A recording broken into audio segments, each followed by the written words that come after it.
America के बड़े बड़े अखबारों ने रिपोर्ट किया है कि नेतन्याहू के कहने पर ट्रंप युद्ध में शामिल होने के लिए राजी हुए और अब नेतन्याहू को इस सच्चाई का सामना करना पड़ रहा है कि ट्रंप उनके दबाव में नहीं है, बल्कि सार्वजनिक मंच से नेतन्याहू को ताने मारते हैं, आदेश देने के अंदाज में उन्हें लेकर सोशल मीडिया पोस्ट करते हैं।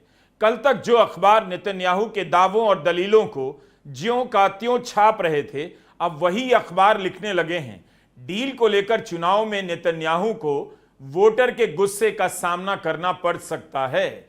इस्राएल के अखबारों में भी अब इस दूरी को लेकर खुलकर बातें हो रही हैं। मिरियम एडेल्सन ट्रंप को सबसे अधिक चंदा देने वालों में से हैं। इनके अखबार इस्राएल हायोम ने लिखा है कि आप सभी राष्ट्रपतियों से महान हो सकते थे, मगर आप फेल हो गए। ऐसे सर्वे आ रहे हैं कि इस्राएल में ट्रंप की लोकप्रियता गिर गई है। जेरूसलम पोस्ट ने अपने संपादकीय में लिखा है कि इस्राएल को अब दिख रहा है कि ट्रंप के बाद भी उसका किस अमेरिका से सामना होगा। आने वाले समय में ट्रंप नहीं बल्कि रूबियो और वांस अब तय करेंगे कि इस्राएल को लेकर अमेरिका की नीति क्या होगी। वे केवल अमेरिका के बारे में सोचते हैं। अमेरिका से जो सुरक्षा मिलती थी अब शायद ना मिले। लेबनान में ही साबित हो जाएगा कि अमेरिका इस्राएल के साथ खड़ा होता है या नहीं। यह बहुत बड़ी बात है। लेबनान को लेकर इस्राएल का अखबार इस तरह से भी देख रहा है कि यह मसला अमेरिका और इस्राएल के संबंधों के लिए टेस्ट है।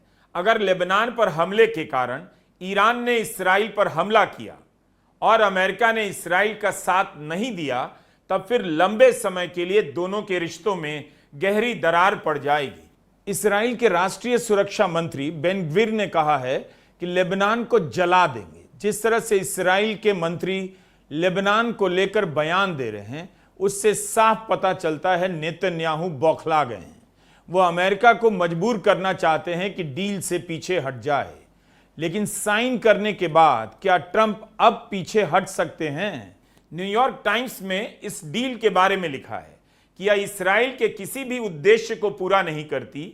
ईरान के प्रॉक्सी नेटवर्क पर किसी प्रकार की कोई पाबंदी नहीं लगाई गई है। उल्टे लेबनान से बाहर निकलने के नाम पर इस्राएल को हथकड़ी पहनाई जा रही है। ऐसा तो युद्ध के पहले भी नहीं था। जो अरबों डॉलर ईरान को दिए जा रहे हैं, उससे वह और मिसाइलें बना सकता है, अपने प्रॉक्सी को और मजबूत कर सकता है। नेतन्याहू के पूरे करियर के केंद्र में रहा है ईरान का परमाणु प्रोग्राम, लेकिन डील उसके बारे में बाद में विचार करेगी। इसीलिए हमने कहा कि नेतन्याहू की यह दुर्गति नोट की जानी चाहिए। मोहल्ले की पॉलिटिक्स में भी कहा जाता है, अपने दम पर लड़ो, दोस्त के दम पर ज्यादा मत कूदो। बात है कि दोस्त ट्रंप को भी